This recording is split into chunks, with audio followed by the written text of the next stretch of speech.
Pode passar o slide, por favor.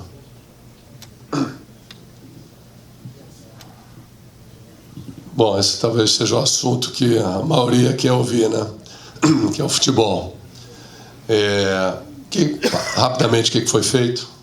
A parte profissionalização do futebol completa, né? Hoje você tem todos os níveis profissionais remunerados, avaliados, a própria organização do futebol.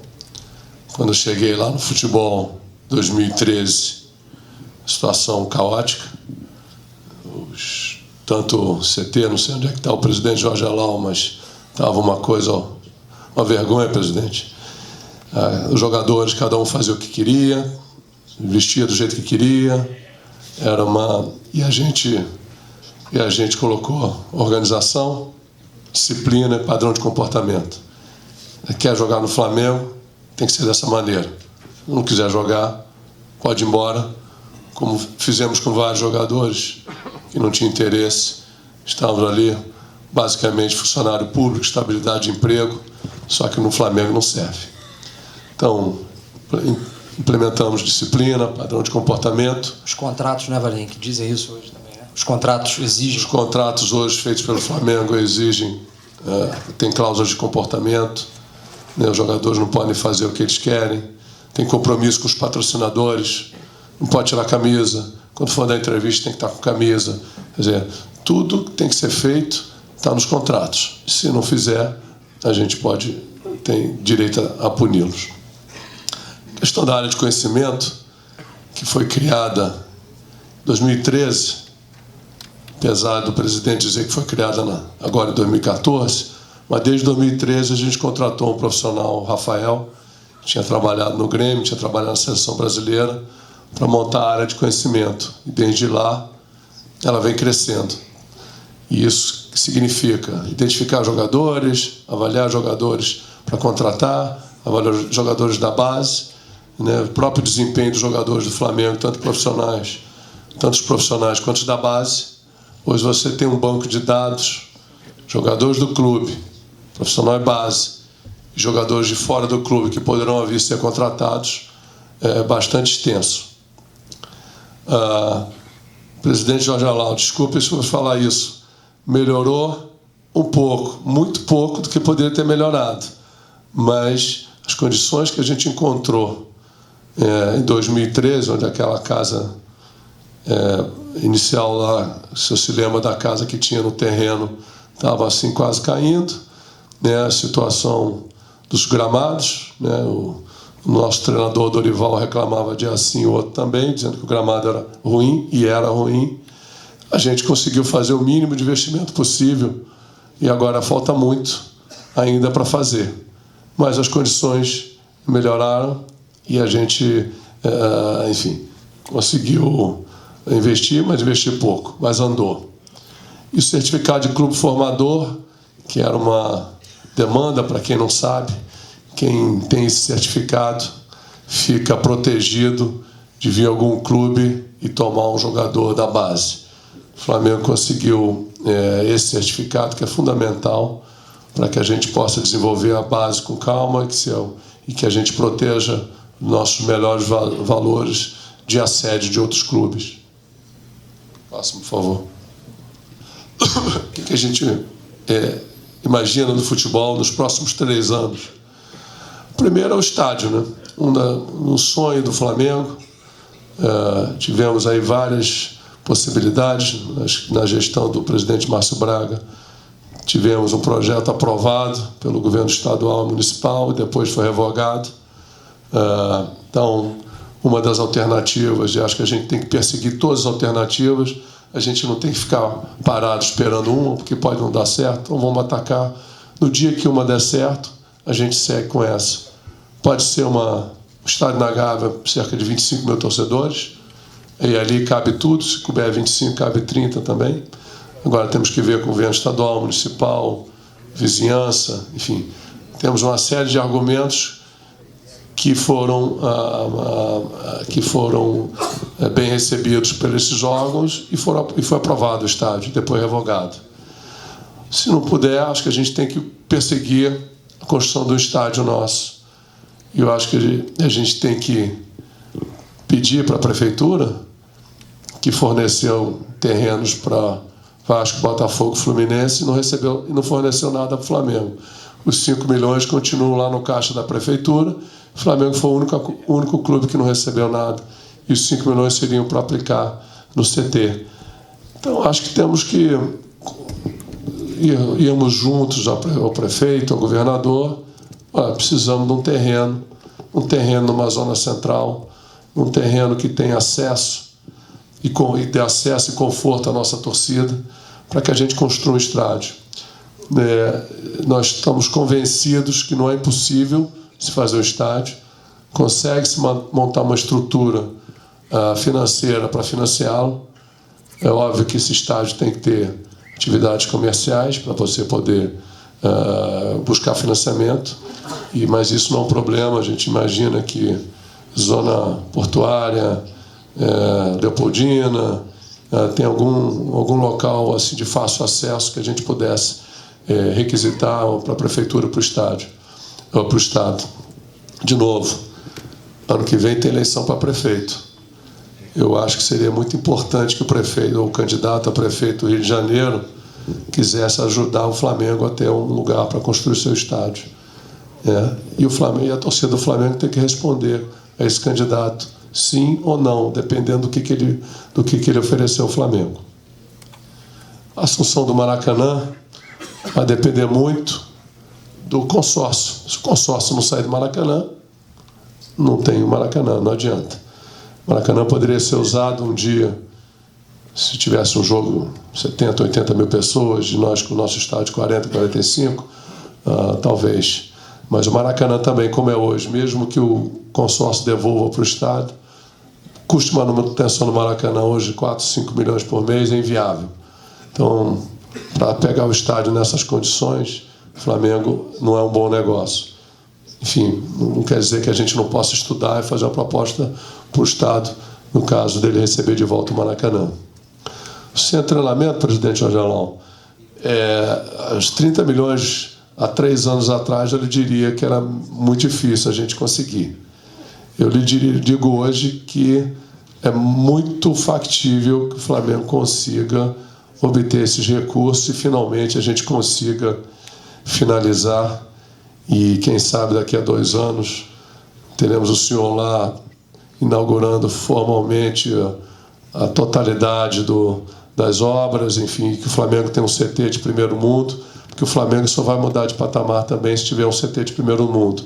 O Flamengo só vai começar a voltar a revelar jogadores da base se puder ter um CT de primeiro mundo, um lugar que tenha dormitório para trazer meninos do Brasil inteiro, coisa que hoje a gente tem pouco espaço para isso.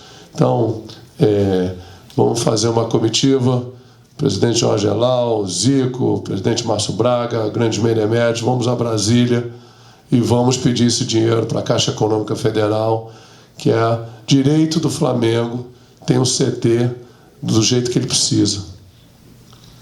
Investimento nas divisões de base. Isso é um ponto que a gente investiu realmente muito pouco nos últimos anos, até nessa administração, e, obviamente, a questão é recurso. Quando você tem um recurso finito, você tem que saber dividir isso. A nossa expectativa é que nos próximos 3 anos a gente consiga, pelas nossas contas, ter mais recursos para aplicar nas divisões de base, seja na captação de recursos, na captação de jovens para jogar no Flamengo. Hoje em dia, você para trazer um menino do Flamengo tem que pagar, né? Não é mais aquele no amor, eu vou jogar no Flamengo. A gente tem que qualificar a nossa estrutura de captação de meninos pelo Brasil. A gente tem que utilizar, no bom sentido, ex-jogadores do Flamengo para nos ajudar a trazer esses meninos para cá, né? A gente tem que ter alguma maneira de remunerá-los, né? Isso é um projeto que a gente tem que estudar, a gente tem que discutir bastante internamente como é que você monta um programa de remunerar quem trouxer meninos que sejam aproveitados na base e depois no profissional, né? Tem que ter esse diferencial, senão vai levar para outro clube. Então, a nossa expectativa é que a gente aumente o orçamento de 8 para 20 milhões de reais por ano para investimento na base, e se o CT estiver pronto, os meninos vão ter mais condições de se preparar para se tornarem jogadores profissionais. E nossa expectativa é de contar com ex-jogadores, ex-craques do Flamengo, para que eles nos ajudem a formar novos meninos, novos atletas. Eu acho que ninguém melhor do que eles, que já jogaram, foram ídolos do clube, para chamar o menino e falar: olha só, vai lá e bate mais 20 faltas que você não está chutando bem. Vai lá e treina a chutar de perna esquerda que você não está chutando bem. Quando você faz isso com ex-jogadores, com ídolos, isso tem muito mais efeito, certamente, nesses meninos. Então, eu acho que o Flamengo tem que usar, assim como usou há um tempo atrás, né, Liminha, Arilson, Dionísio e outros. Eu acho que o Flamengo tem que voltar a trazer seus ex-ídolos, seus ídolos, ex-jogadores, para ajudar na formação desses meninos. Próximo, por favor.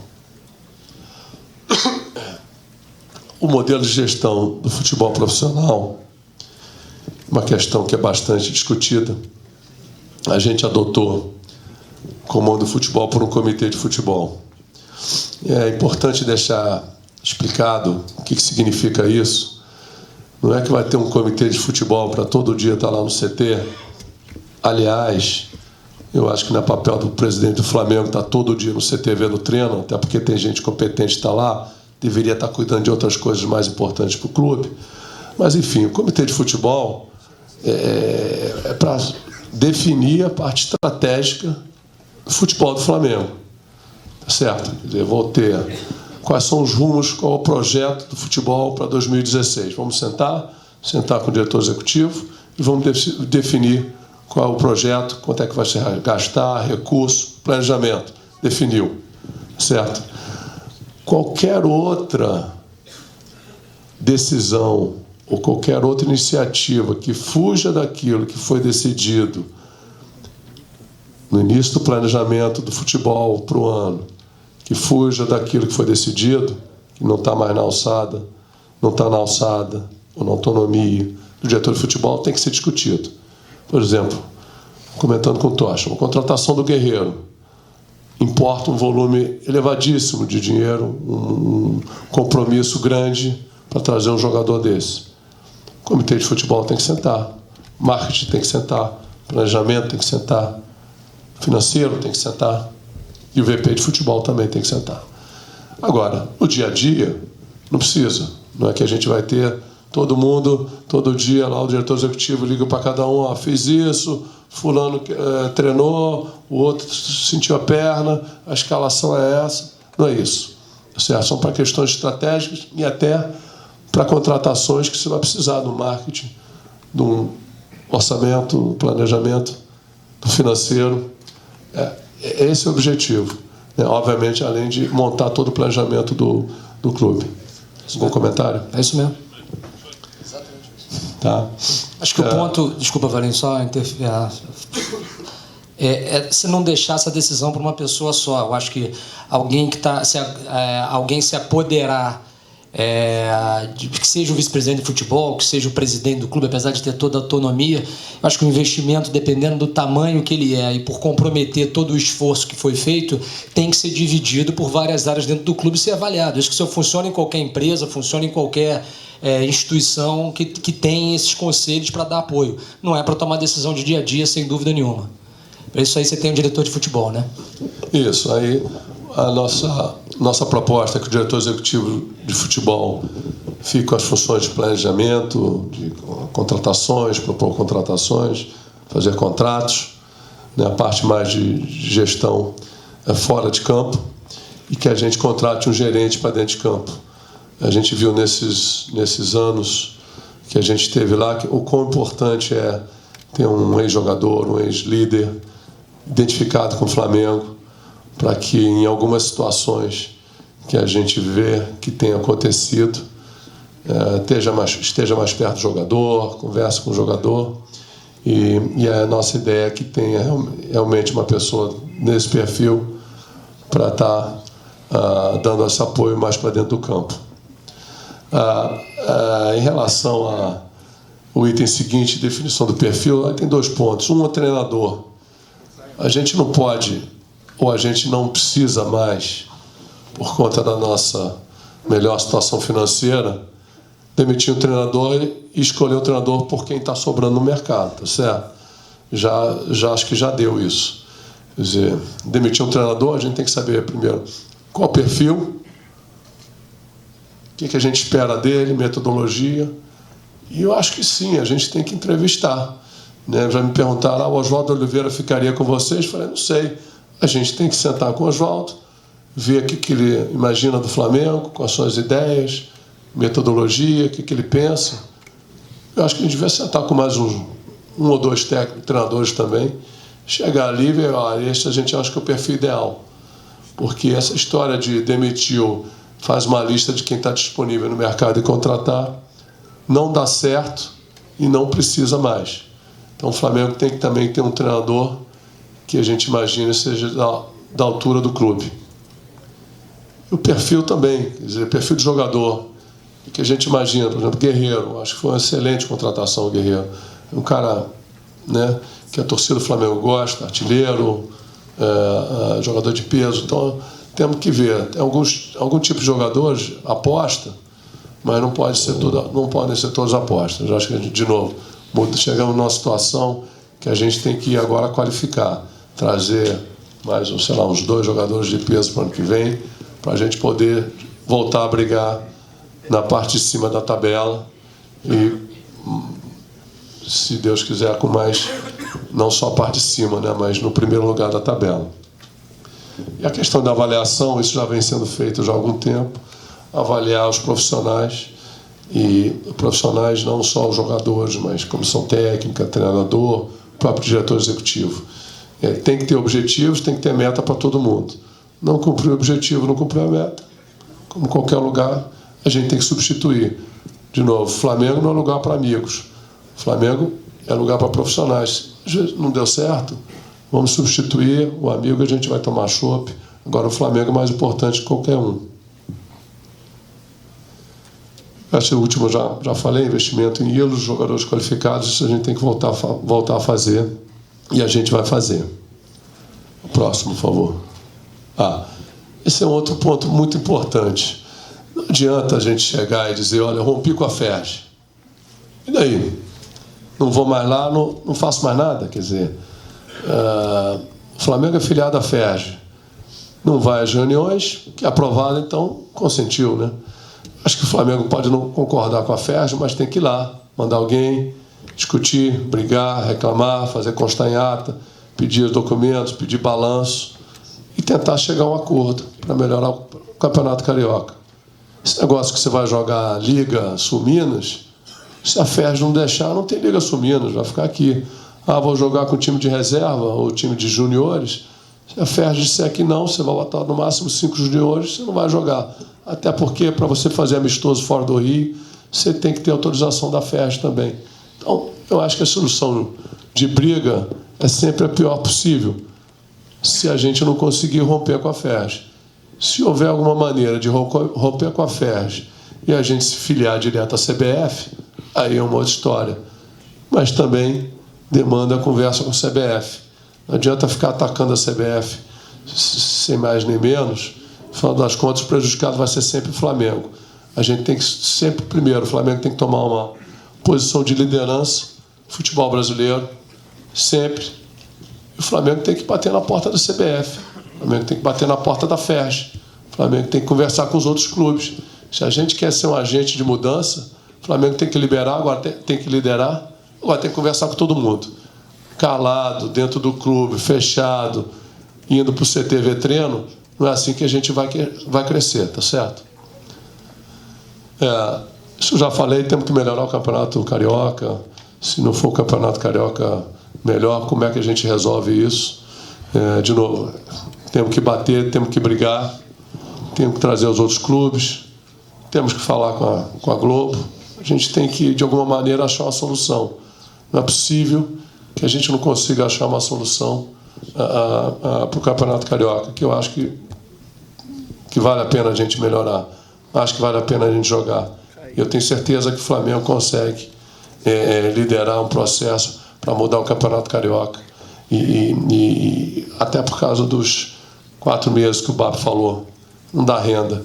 Se a gente não melhorar isso, são 3, 4 meses de déficit elevado. Estudar criação de liga, pode ser uma liga carioca, pode ser uma liga nacional, por que não? Se a gente bate aqui muito na porta da FERJ e não consegue, vamos tentar um outro caminho.